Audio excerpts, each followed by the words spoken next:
Yes, sir. We are back with another edition of Fast Break Bets presented by BettingPros. You know me, know the voice, know the guys. Me, really real, villain real, Terrell Furman Jr. here at your service.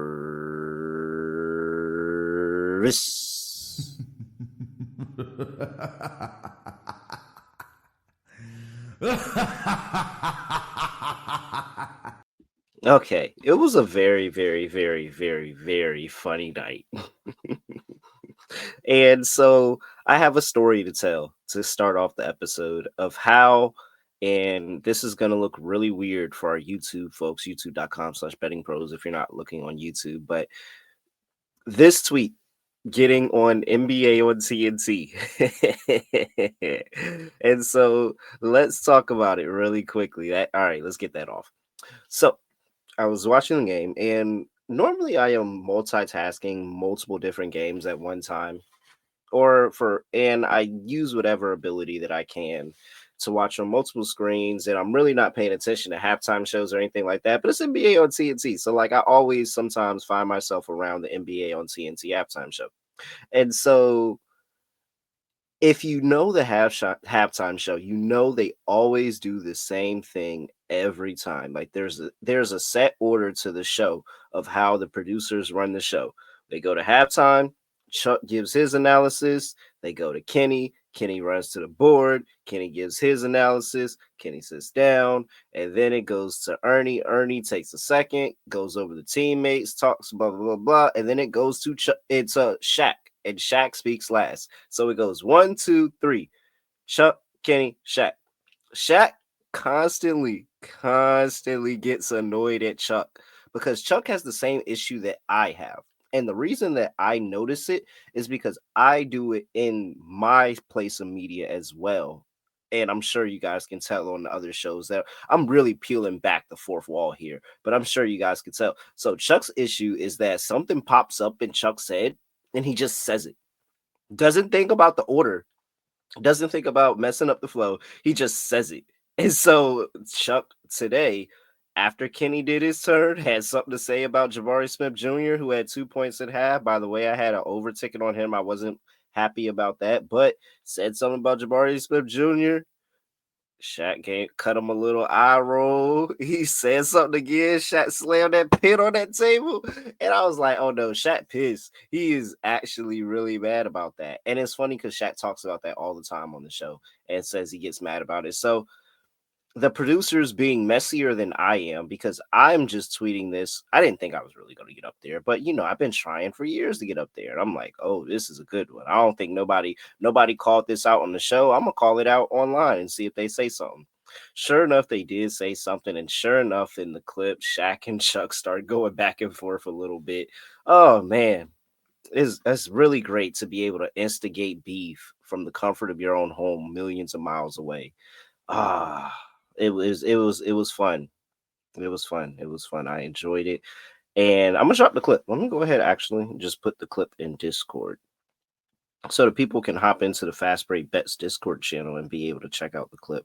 There we go. Let's just post that there. But yeah, very funny. So I finally have achieved a goal. This is like hitting the raffle for me, guys, by the way. Isn't that this is actually the same thing as a form of a raffle? Them picking my tweet out of all the tweets that people are probably tweeting NBA TNT, and they picked mine.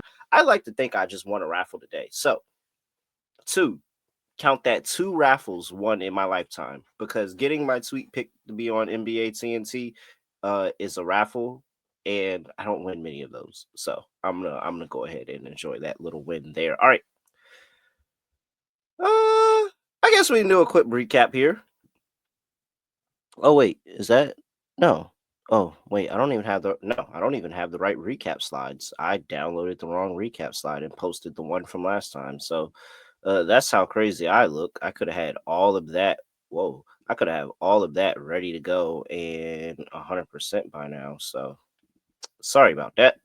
But quick little recap. I did forget about the games that I had did on the Betting Pros live stream. Make sure you check us out there Tuesday. I'll be going Tuesday, was it 5:30 next Tuesday? Solo. giving out plays for the NBA playoffs. So make sure you go ahead and check us out there. But had a couple of plays on the live stream. Didn't do well. Went 1-2. So I was a little bit misleading with my record for the week. But after a good day on what was a Wednesday, I'm now back officially right in what I said I had. So Tuesday, I had Grizz OKC under 229 that I didn't go over that cash. I'm really disappointed that I put any type of money on the Bucks. Like they just had no heart, and they actually showed me something at the end of the game. So maybe I'm gonna probably put money on them again at some point. But it was just really annoying that the Bucks had that type of showing. Horrible. Nas Reed also just not his night. Didn't get over his points prop there tonight. Woo! What a sweat on the Rockets and the Warriors to go under that game. I mean, it was a rock fight, like a literal rock fight to start the game. Slow pace, nothing really going on, missed shots. And then out of nowhere in the second quarter, towards the end of the quarter, they just go in this heater barrage of threes. And there's like 20 something points in the next minute of the game. And then they come back after half, and the firestorm continues. And it wasn't until just a little later where that game slows down and we actually skate through the skin of our teeth here. So shouts out to the under coming through. You even had a better, because if you got this after I placed, I think it went to what, 204, 204 and a half. So you probably even got a better line than me there. So nonetheless, we cash all the numbers there. I didn't see any number lower than 202. So we're good there. Rockets Warriors game goes under. Max Strus cashed the over on his PRA in the first half. That was great. And then Jabari Smith Jr., again, just not his night, which is crazy. It's annoying. It was a Tari Eason day and not a Jabari Smith Jr. day. I'm probably going to run that play back next game. Just remind me. I might forget. All right. So 7-6 on the week for NBA. We went over the really fun tweet over there on NBA TNT. Now I got two plays for you. But before we get into that, I gotta talk to you about the Robert Horry jersey contest. Make sure you get into that contest over there on our YouTube channel. All you have to do is that's it. Just subscribe, comment on any fast break bets video, and you will have an entry into the jersey contest. Make sure you do that. Make sure you get you an entry, and maybe you will win this raffle of who wins the Robert Horry Lakers signed jersey. So make sure you do that. Courtesy of our friends over there at pristineauction.com. Shouts out to them. And yeah. All right, let's get into what two plays I like today. I had something written down in the beginning of the playoffs. Remember how I said yesterday I had Rockets Warriors under no matter what written down? Okay, so I actually had something else written down right beneath it. Right beneath it. It says it right here. Clippers in game 3 no matter what. Clippers in game 3 no matter what. It didn't matter what situation it was going to be. They could have been down 0-2. It could have been knotted up 1-1 like it is now. They could have been up 2-0, and I still would have took the Clippers in game 3. Because what have the Clippers organization been talking about all season long? It is the Intuit Dome and how crazy that place is. How rocking it is, how they want the environment to be lit, how they have, like the fan section that's kind of like the student section of college basketball games, the wall, I think they call it, whatever it is, over there. They keep talking about it. Keep talking about this place and how much they wanted it. They wanted to get out of crypto.com arena or Staples arena to us OGs. But I, and so this is the chance where I always knew I was never going to fade the Clippers in their first home game at Intuit Dome. I wasn't. They've been amazing at home all season. And so here we have the Clippers going up against the Denver Nuggets. Clippers are laying 5. Line is actually 5.5 at spot. No, yeah, this is 5.5 now. So I just got it at 5. It's already up at 5.5. And I would still play it at 5.5 here. But I like the Clippers. Clippers have been great at home all season. They are 30-11 at home this season. They are 28-13 at home as against the spread. I'm sorry. So against the spread, they're 28-13 at home. They're 30-11 straight up.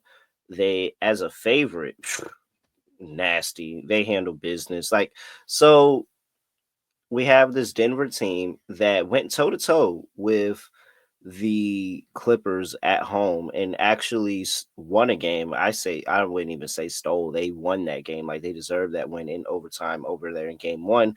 But then Kawhi Leonard muscled this team and they got the win game two. And the Clippers had a significant handicap on the offensive side of ball. I mean, Norman Powell wasn't great in Denver. Bogdanovich hadn't hit a shot all series. Now, you got to think Bogdanovich is their leading scorer off the bench. Like the month of April, he dropped 11 points per game coming off of the bench for them. By far, their leading scorer off the bench. That's a significant contribution to a team in the course of a game. And he gave them nothing for the first two games. But now you get these guys, these role player type guys, back at home where they feel comfortable in their beds, ready to hoop under the bright lights in this environment in the first home game of Intuit Dome. Yeah, I already knew where I was going with this a long time ago, and I'm not changing my mind now. I'm laying the 5 with the Clippers. I think they are going to dominate the Nuggets in this game. I think ultimately the Nuggets defense on the road is going to be the thing that does them in. And we have a spot here where the Clippers are going to finally get that contribution from the other guys. Yes, they've been getting good contribution from Zubac. Yes, they've been getting a great contribution from Kawhi Leonard. Yes, they've been had James Harden show up for them in moments. But now, if you add Norman Powell here, home cooking, him ready to get going and add to the scoring workload, and he started to get going late in that game last time out as well, and then you finally get your role players like Bogdanovich going off of the bench, that's going to be too much offense, and I don't think the Denver Nuggets are going to be able to keep up. So I'm all over the Clippers here, laying 5. I think the Clippers are going to get this done in game 3. Now, player prop. Okay, guys, we're going to try this again because this is the playoffs. It's the same matchups. So, of course, you're going to naturally like some of the same player props. Cat didn't go last game. I think that it's going to go this game. I'm going with Karl-Anthony Towns to go over 21.5 points. I will admit, this line is on the move at 22.5 already. I found the 21.5, but this is probably already at 22.5 when majority of people are listening to this. However, I still think 22.5 is a really good play. Karl-Anthony Towns has had very, very good games against the Detroit Pistons. He's especially had good games against Detroit in Detroit. He's been over in 4 of his last 6 games against the Detroit Pistons. 3 of his last 4 on the road against Detroit, he's gone over. He's had 25, he's had 21, he's had 27 recently against Detroit in Detroit. So he's been right there. I think that there is still a matchup problem because they don't have anybody that can guard him. And it's going to be, okay, are the Knicks going to be able to make some type of adjustment offensively, be able to get Cat going again? Cat has actually not looked bad in the series, but it's just when they start to allow themselves and Cat to get complacent. And then that last game in New York was just like the letdown spat that I could just I could pick apart all the millions of things the Knicks wrong did in that spot. But now this is a game where I think the energy on the road, the Knicks actually do their best damage on the road with Tibbs is when they go on the road. They get out of Madison Square Garden. They get all the pressure of having their own fans and playing in the mecca of basketball and all of that. All of that is out of the way, and they just go into a hostile environment and hoop. That's what I just need Cat to do. Cat is one of the unguardable players in the league, but it's like he doesn't know it at times, and it's really, really annoying. It's a great matchup for Cat. He's had good history with them. Probably cheat sheet loves it. Has him as a 5-star play, 71% cover probability. He's projected for 25.8 here today. I like Karl-Anthony Towns to go over 22.5 points for those who are getting it as well later as well. I think Cat is somewhere around the 25 range here, and the Knicks are going to need him to be in the 25 range. He's their second best player and they're going to need a good contribution from him, Brunson, and everybody else around to go on the road in a hostile environment and be able to get a win. So I like Cat to be able to get this done. And with that, those are the two plays that I have to give out to you. Clippers laying 5. Oh, I've been locked into this for a while, just waiting for the game to get here. And Cat, we're gonna try this again one more time. If Cat doesn't do it this time, I promise you, you're not gonna hear his name coming from me yet anymore. But Cat over 21 and a half, 22 and a half for those that get it as well. That Clippers line might be at 5.5. I still like that as well. All right. With that, that is it. I'm at really real __. Make sure you give me a follow on X. I am at Betting Pros on X and TikTok, at Betting Pros NFL on Instagram, and YouTube.com/Betting Pros, where you can subscribe. Drop a like too for me, please. And comment. You have a chance to get a Robert Horry signed jersey. Beautiful. Look at that. Lakers Robert Horry 5 jersey. All right. And Robert Horry has a pretty nice autograph that you can distinctively tell that's Robert Horry as well. All right. With that, that is it.